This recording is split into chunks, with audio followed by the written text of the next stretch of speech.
What's up, guys? Jeff Cavaliere, AthleanX.com. Let's face it, the last time you probably thought about your low back was when it was hurting you. So today, what I want to do is give you 4 exercises that you can do in your own home without any weights at all to help fortify your back against all future injuries. You see, your low back has to be strong, but not just that. It will never be strong enough unless it gets the help from your glutes. The glutes are a muscle that will work in concert to extend your body, one from below and one from up top. But if they're not working together, then you're going to be in that situation where you find yourself hurting at some point down the line when you go to do your big lifts. Somewhere along the way, it's going to betray you. Let's cover these 4 exercises, though, because these are going to be 4 quick things that you can do that will help to prevent any of that from happening in the future. Okay, let's kick this one off with one that looks, I get it, a little bit funny, but I promise you it will really, really work. What you want to do here is you want to get yourself down on the ground and then turn your feet out. Okay, this is a frog glute bridge. And what we're doing by turning our feet out is we're actually activating the glute medius, an external rotator of the hip. But we want to try to, again, tie all these muscles together that will influence that extension and influence and tie into the low back and the glutes itself. So when we get in this position, now we lift up off the ground. The key here is we're getting full clearance of our butt off the ground, and you're not just, again, getting it off the ground, but you're squeezing it as hard as you possibly can at the same time that you're squeezing the muscles in your low back. You hold each one of these for 5 seconds. You're doing 10 reps for 5 seconds, and then you move right on to this next exercise here. So now we're going to stay in this position. We're still targeting the lower back and the glutes together, but now we're going to tie in from, instead of below with the glute medius, now we're going to tie in a little bit from the top down. We're going to get the lats involved. So you're going to take your elbows and drive them really close to your sides, but into the ground. We know that the lats feed down and in towards the muscles of the low back, into the pelvis, so we can activate them by trying to almost do a row into the floor. Again, drive yourself up, contract the low back, contract the glutes, and then to kind of put that nail in the coffin, you want to try to extend one leg out. So again, you focus on not allowing your hips to drop here, and you do it for 5 seconds on each leg.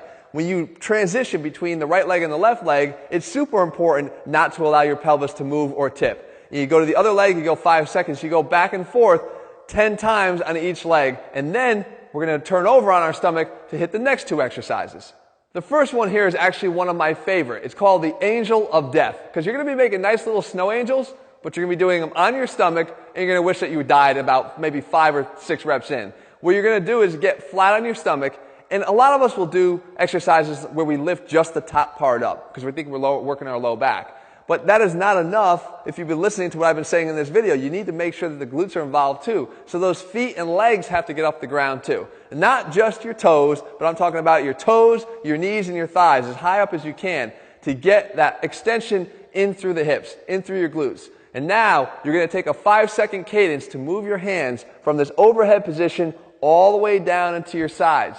Okay, you're going to go and you're going to rotate your hands as you come up, and then you're going to rotate your hands as you go down, but 5 seconds to go from the top to the bottom, and then 5 seconds to go back up to the top. You can see literally every muscle in my back is contracting here to allow me to do this, but most of all, we've got this really strong lengthened contraction in our low back and glutes, forcing them to work over the duration here of the exercise, which is what we need to keep this low back nice and strong, not just here, but when we're actually doing our bigger lifts that we tend to focus a lot more on.